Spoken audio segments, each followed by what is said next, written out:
వడ్ల కొనుగోలు కేంద్రాలు ప్రారంభించి 20 రోజులు గడిచినా కూడా ఇప్పటికీ పూర్తి స్థాయిలో వడ్ల కొనుగోలు మాత్రం అధికారులు చేపట్టలేదు. ఒకవైపు అకాల వర్షాలతో రైతులు ఆందోళన వ్యక్తం చేస్తున్న పరిస్థితుల్లో కూడా ఇంకోవైపు వీళ్ళు గన్ని సంచులు కానీ ఇవన్నీ ఇవ్వకుండా అధికారులు తాత్సారం చేయడం వల్ల ఒకవైపు రైతులు ఆందోళన వ్యక్తం చేసిన పరిస్థితి. అకాల వర్షాలు వస్తున్నాయి, మా వడ్లు తడిసి ఇప్పటికే తడుస్తుంటే వాటిని ఇప్పటికి ఆరబెడుతున్నాం, అయినా కూడా ఇప్పటికి అధికారులు పూర్తి స్థాయిలో వడ్ల కొనుగోలు చేయడం లేదంటే రైతులు కొంతమంది ఆవేదన వ్యక్తం చేస్తున్నారు. ప్రస్తుతం మనం ఎల్లాపూర్లో ఉన్న ఐకేపీ సెంటర్ దగ్గర ఉన్నాం. మనతో పాటు కొంతమంది రైతులు ఉన్నారు, వాళ్ళతో మాట్లాడించే ప్రయత్నం చేస్తాం. చెప్పండి, అసలు మీరు మొత్తం ఎన్ని ఎకరాల్లో వడ్లు సాగు చేశారు, దానికి సంబంధించి మీరు ఎన్ని క్వింటాల వడ్లు ఇక్కడ తీసుకొచ్చారు, ఏం జరుగుతుంది అసలు? నేను 2 ఎకరాల వరి సాగు చేశాను. కాకపోతే ఐకేపీ సెంటర్ ఇన్ టైంలో స్టార్ట్ చేసినా కానీ సరి అయిన తొందర ధనాదాన్ని అంటే బారదాని షార్టేజ్ వల్ల వడ్లు తొందరగా వెళ్ళలేకపోతున్నాయి. అకాల వర్షం వల్ల రైతు బాగా నష్టపోయే పరిస్థితి ఏర్పడుతుంది. అట్లే బారదాన్ మెయిన్ ముఖ్యం, బారదానం ప్రాబ్లం ఉంది. బారదానం వల్ల రైతులు లేకపోతే రాత్రి అకాల వర్షం రాత్రి 12 గంటలకు గడగడు అంటే రైతులు లేచొచ్చి పట్టాలు కప్పుకుంటూ దబ్బున వడితే మళ్ళీ ఎండబోసుడు మళ్ళీ పరదాల కిరాయి బాగా కాస్ట్ అయిపోతుంది. దాని ఉద్దేశం కొద్దీ రైతులు చాలా ఇబ్బంది పడతాను. దీన్ని ఎంబడే ప్రభుత్వం తొందరగా దీని మీద చర్యలు తీసుకొని ఆ బారదాన్ కానీ ఈ హమాలి ప్లస్ ట్రక్కులు కానీ ఈ తొందరగా పోతే అంటే తొందరగా కొనుగోలు చేసి తొందరగా ధాన్యం వెళ్ళిపోతే రైతులు సంతోషంగా ఉంటారు. లేకపోతే ఈ పెట్టుబడి అంతా నష్టమవుతుంది. తర్వాత రైతు పడే ఇబ్బంది వర్ణాతీతం. దేశానికి వెన్నముక రైతన్న అన్నారు కానీ దేశానికి వెన్నముక రైతన్న కాదు, రైతన్నే. కానీ రైతే రాజన్న రైతు రారాజుగా చేయాలంటే ఇన్ టైంలో పోతే రైతు రాజా రైతులు. ఇట్లా జరగాలంటే రైతు రారాజు కాదు, బికార్ అయిపోతాడు. తొందరగా ఎంత తొందరగా ప్రభుత్వం దీన్ని వాళ్ళు చర్యలు తీసుకొని తొందరగా వడ్లు పోతే రైతు సంతోషంగా ఉంటాడు. యథావిధిగా గత ప్రభుత్వాలు చేసినాడు లేకపోతే అంతకుముందు చేసినాడు చేస్తే దీనికి ఏం ఉపయోగం ఉండదు.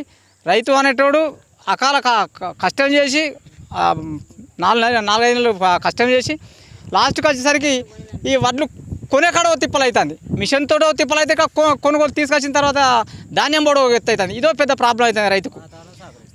ఇప్పుడు గత 2 రోజుల నుంచి మనకు కొన్ని అకాల వర్షాలు కూడా కురిసినాయి. దీనికి సంబంధించి మీకు వడ్లు తడవకుండా ఏమైనా కవర్లు కానీ ఏమైనా ఇచ్చే ప్రయత్నం చేశారు అధికారులు? వాళ్ళ దృష్టికి మీరు ఏమైనా తీసుకెళ్లారా? మేము ఇప్పటిదాకా ఏం దృష్టి తీసుకోలేదు. మేమే అంటే కిరాయి పరదాల వల్ల మళ్ళీ కప్పుకున్నాడు. మళ్ళీ నిన్నటికి నిన్న మొన్న వర్షం వచ్చింది. పొద్దు ఎండ కొట్టకుండా సడన్గా వర్షం వస్తే ఈ రైతులందరూ హడావుడిన ఊరికి వచ్చి పట్టలు కప్పుకొని ఉన్నాయి లేని పాత చీరలు కానీ పాత బొందలు కప్పుకొని అప్పుడు తడవకుండా కొద్దిగా సేఫ్టీ చేసుకున్నారు. దురదృష్టవశాత్తు ఏంటంటే వర్షం బాగా కొట్టలేదు, కొద్దిగా వర్షం కొట్టింది. వర్షం కొడితే మాత్రం రైతు అపారమైన నష్టం చెందేటోడు. అకాల వర్షాల నేపథ్యంలో కనీసం ధాన్యం పైన కప్పుకోవడానికి కనీసం కవర్లు కూడా ఇవ్వాలని చెప్పేసి ఆవేదన వ్యక్తం చేస్తున్నారు. చెప్పండి అమ్మ, మీరు ఏ ఊరు నుంచి వచ్చారు? మీరు మొత్తం ఎన్ని క్వింటాల ధాన్యం ఇక్కడ తీసుకొచ్చారు? మేము 4 ఎకరాలు చేస్తున్నాం సార్. మంది భూములు బట్టే చేసుకుంటున్నాం. మంది భూములు బట్టే చేసుకుంటాను. మేము తెచ్చి 15 రోజులు అవుతుంది. 15 రోజులు బట్టి కూడా భారతం వస్తలేదు, వచ్చినాయి తీసుకుపోతలేరు. అట్లున్నది. మాకు మరి మా పైసలు కూడా మా అకౌంట్లో పడేటట్టు చేయాలి. వర్షాలు పడినాయి, మీకు ఏమన్నా నష్టం జరిగిందా దీంతో? ఇక నష్టాలంటే అదే కిరాయికి పరదలు తెచ్చుకొని కప్పుకుంటున్నాం. తడతానే ఎండ పోసుకుంటాను, మళ్ళీ కుప్ప పోసుకుంటున్నాం. వర్షానికి వడ్లు తడిసిన కొద్దీ వాటిని ఆరబెట్టుకుంటూ మళ్ళీ కుప్పలుగా చేస్తున్నా కూడా అధికారులు ఇప్పటికీ వాటిని కొనుగోలు చేసే ప్రయత్నం చేయట్లేదని చెప్తున్నారు. మీరు చెప్పండి, మీరు మొత్తం ఎన్ని క్వింటాల వడ్లు వరి సాగు చేశారు? మీరు ఎప్పుడు తీసుకొచ్చారు ఇక్కడికి? నేను తీసుకొచ్చి ఇప్పుడు 1 వారం రోజులు అవుతుంది. నేను నా సొంత ఎకరం ఉన్నది, కౌలుకు 4 ఎకరాలు పెట్టిన. ఆ ధాన్యం తీసుకొచ్చి ఇక్కడ పోసిన తర్వాత బారదాన్ని అడిగినాం. బారదాన్ని అడిగితే ఇస్తామని చెప్పారు. ఇంకోటి ఏంటంటే మొన్న అకాలంగా వర్షం పొద్దున్నే వర్షం స్టార్ట్ అయింది. మాకు నైట్ నుంచి వెళ్ళి మంచిగా ఎండ పోసుకొని కుప్ప పోసుకుందామనేసరికి పొద్దున వచ్చి మళ్ళీ ఎండ పోసి దుందామనేసరికి వర్షం అకాలంగా వచ్చేసరికి మొత్తం ధాన్యం తడిచిపోయింది. పరదాలు అనేది మాకు సొంతగా పరదాలు ఇంట్లో మాకు ఉండవు. కిరాయి పరదాలు తెచ్చి కప్పుదామనేసరికి కూడా వర్షం ఆగలేకపోయింది. ధాన్యం తడిచింది. మళ్ళీ తడిచిన ధాన్యాన్ని కుప్ప పోసుకుంటూ ఆరబోసుకుంటూ ఎండ పోసుకుంటూ ఇప్పటికి 4-5 రోజుల కాండు అదే తిప్పలు అవుతుంది. కొంచెం మాకు తొందరగా భారతాన్ని ఇచ్చి ధాన్యం ఎత్తుకుపెట్టే పరిస్థితిగా ప్రభుత్వం కొంచెం చర్య తీసుకోవాలని చూస్తుంది.